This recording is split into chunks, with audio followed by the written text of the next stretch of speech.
If you live in Southern California and you wear a hijab, make sure you pin that shit down, especially during Santa Ana season, because those winds will get you.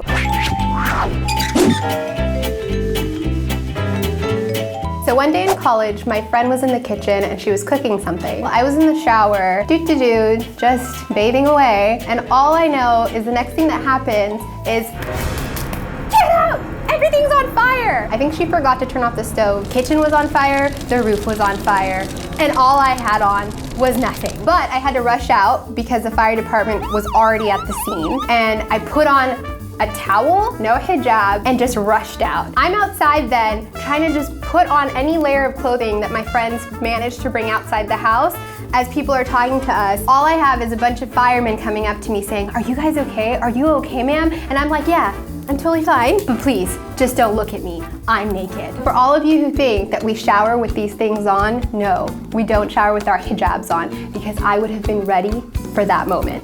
A few friends and I were visiting San Francisco to sightsee while we were in college. We had a great trip and we were on our way back to the airport. It was all going super smoothly until we went to the TSA line, which is the most dreaded part for every Muslim. So we got in line, waiting for it to be our turn, and all of a sudden one of the security guards pointed to what we thought were me and my friend and said, "Ma'am, you need to take that off." And we thought he was talking about our hijabs. So we went off. We were like, "I'm calling my lawyer." We didn't have lawyers. We were like, "You can't do this to us. We know our rights. We're Americans, and this is America, sir. So we're not gonna stand for that." And he waited for us to finish, like literally waited for us to finish and was like, I was talking to your friend behind you because she forgot to take off her coat for security check. Was not talking to you." So we awkwardly were like, "Oh, yeah, no, we knew that. We were just seeing if you knew that.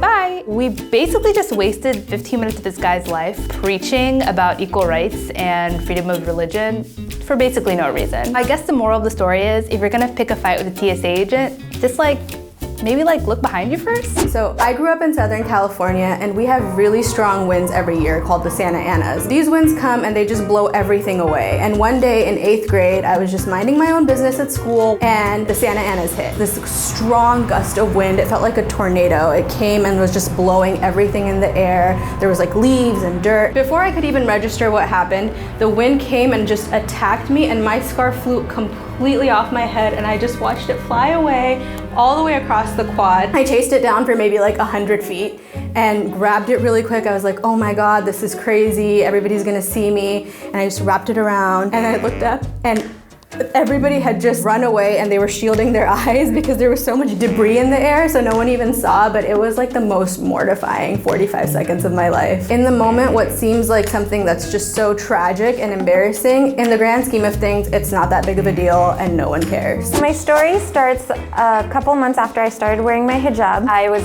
waiting in line in Six Flags for one of my favorite rides, Tatsu. I'm the type of person who loves roller coasters, but I can't put my hands in the air. I have to hold on for dear life. We were sitting in Tatsu and I was really excited and I was holding on and I'm like, okay, I'm ready for this ride. And while we were starting, I was like, wait, I totally forgot that this one goes upside down. I was like, okay, but it'll be fine. So we're going up and then as we're coming to the loop, I was like, oh no, I feel my hijab slipping. I feel it slipping. I'm like, do I hold on? Do I hold on to my hijab? I didn't know what to do. And I decided that my scarf wasn't important at that time and I'm just gonna hold on for my dear life. When we were in the loop, I saw my scarf, I felt it just fly off and I was like, okay, well there that goes. I'm still alive though, and that's all that matters. As that was happening, I heard someone say, "I got it." And I thought, that's such a weird thing to say on a roller coaster. Why would you say that? And then the ride ended and I was fine and alive. I just didn't have a scarf on. I was sitting there thinking, should I put my shirt over my head? How do I go about the rest of my day? And the guy